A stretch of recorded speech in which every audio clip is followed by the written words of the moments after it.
Zimbabwe के हाथों शिकस्त के बाद वेस्टइंडीज़ की वर्ल्ड कप 2023 में शिरकत के पर बड़ा सवाल उठ गया है और सिकंदर रज़ा ने मुसलसल तीसरे मैच में शानदार खेल पेश किया। इसका हम जायज़ा लेंगे कि अब वेस्टइंडीज़ के लिए क्या मुश्किलात आने वाली हैं और उसके अलावा चेयरमैन की तब्दीली से पाकिस्तान के कई टॉप प्लेयर्स को बड़ा धचका लग सकता है, उनको बड़ा नुकसान हो सकता है।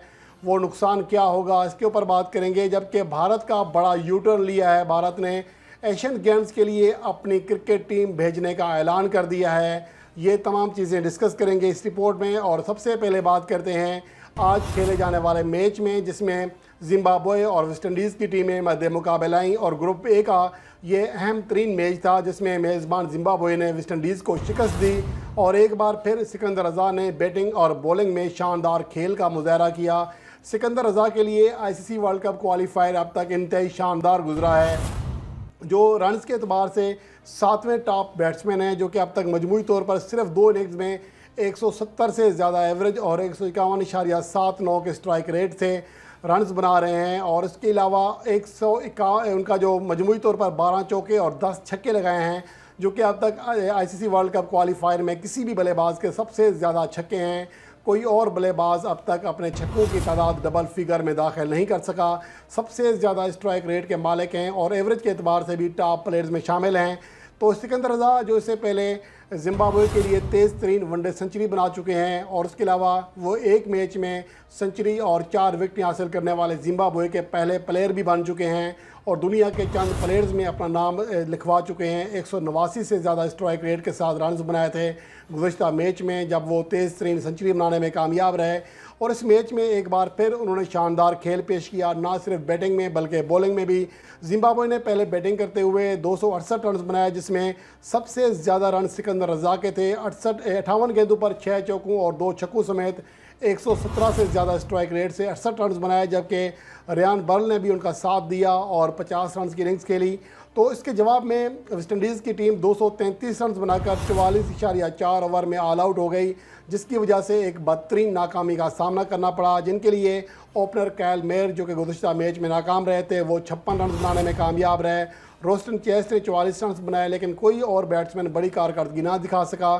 तो बहरहाल अब जो टूर्नामेंट है वेस्टइंडीज़ के लिए बहुत ज़्यादा मुश्किलात का उनके लिए बायस बन सकता है आने वाले मैचेस में। गो के उनके लिए चांस है सुपर 6 में जाने का, लेकिन सुपर 6 में जाने के लिए उन्हें नीदरलैंड को हराने के अलावा, जिनका सिर्फ एक मैच बाकी रह गया है, इसके अलावा श्रीलंका का मुकाबला होगा उनके साथ, जो कि एक बड़ा मैच है। मज़ीद 2 शिकस्तें बहुत ज़्यादा मुश्किलात पैदा कर सकती हैं वेस्टइंडीज़ के लिए और अब तक की जो उनकी कारकर्दगी है वो इंतहाई मायूस कुन जा रही है, ख़ासतौर पर जिम्बाब्वे के ख़िलाफ़ मैच में। और गुज़श्ता मैच में नेपाल के ख़िलाफ़ भी वो ख़ासे जद्दोजहद करते हुए दिखाई दिए थे। इसलिए वर्ल्ड कप 2023 में शिरकत के हवाले से वेस्टइंडीज़ की टीम यकीनन उनके मदाह, उनके सपोर्टर्स परेशान होंगे। और जैसा कि आप जानते हैं कि आईसीसी चैंपियन ट्रॉफी 2017 जो कि इंग्लैंड में खेली गई थी और अब तक खेली जाने वाली आखिरी आईसीसी चैंपियन ट्रॉफी थी, उसमें भी वेस्टइंडीज़ की टीम क्वालिफाई करने में नाकाम रही थी।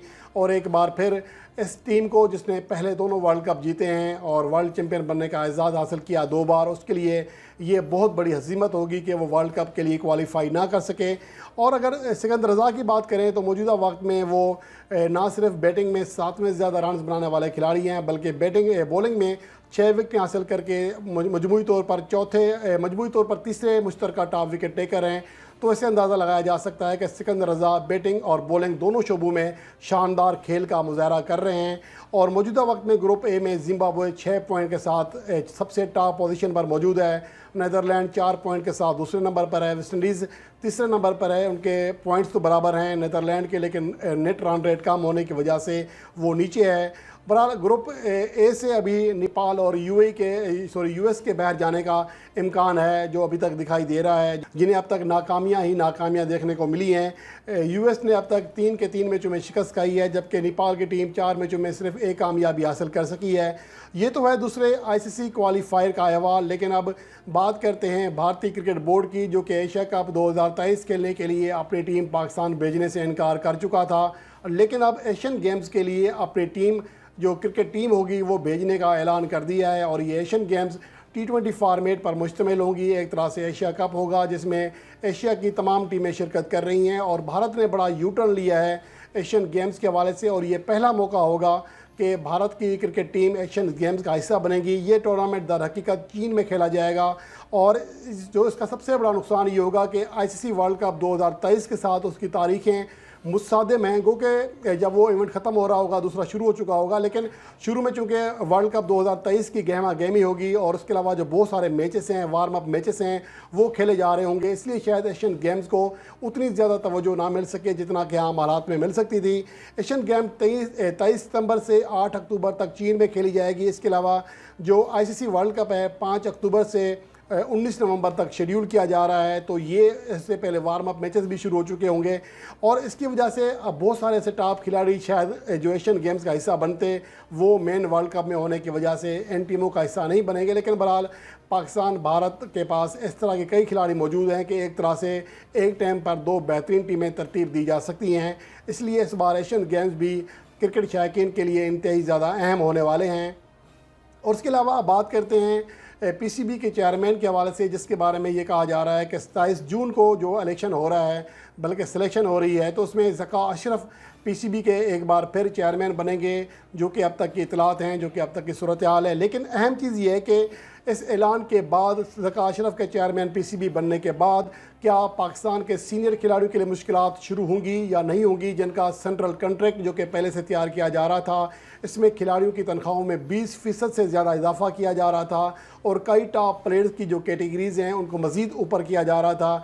इसके हवाले से जो काम है चेयरमैन की तब्दीली के बाद से एकदम से रुक जाएगा और सेंट्रल कॉन्ट्रैक्ट में ना सिर्फ तब्दीलियाँ होने का इम्कान है, बल्कि इसके साथ साथ अब ये सेंट्रल कॉन्ट्रैक्ट ताख़ीर उसमें हो सकती है, क्योंकि 30 जून को जो गुज़श्ता साल का सेंट्रल कॉन्ट्रैक्ट है वो ख़त्म हो जाएगा और नए साल के लिए एक बार फिर तैयारी की जाएगी। लेकिन इसके हवाले से अब देखना ये है कि ज़का अशरफ क्या फ़ैसला करते हैं। क्या नजम सेठी जिस तरह सोच रहे थे कि वो इस तरह की वैसी कैटेगरीज बनती हैं या इसमें मज़ीद चेंजिंग्स आती हैं, और किसी हद तक शान मसूद के लिए भी मुश्किलात खड़ी हो सकती हैं अगर पीसीबी की गवर्निंग कमेटी, जिसमें उनके कुछ अपने लोग भी हैं, अगर वो दोबारा हिस्सा ना बन सके तो उनके लिए जितना एक अच्छा वक्त शुरू हो रहा था शायद वो ना बन सके।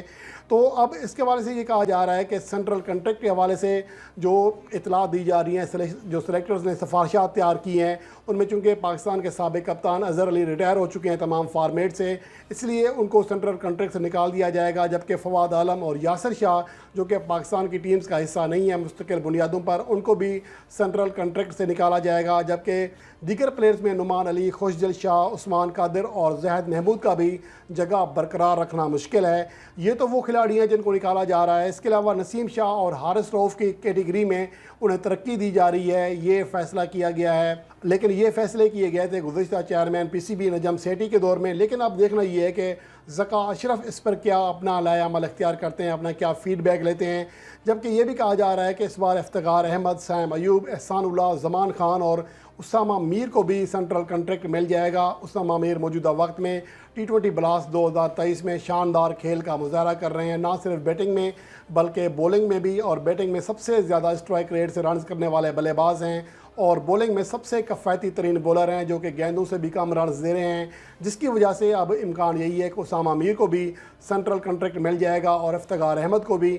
ये तो है जो खिलाड़ी हैं जिनके बारे में कहा जा रहा था कि उन्हें ज़्यादा मराद देने का प्लान किया था नजम सेठी ने। हो सकता है उन टॉप प्लेयर्स के लिए चेयरमैन की तब्दीली अच्छा शगुन साबित ना हो, उनके लिए बहुत बड़ा धचका हो।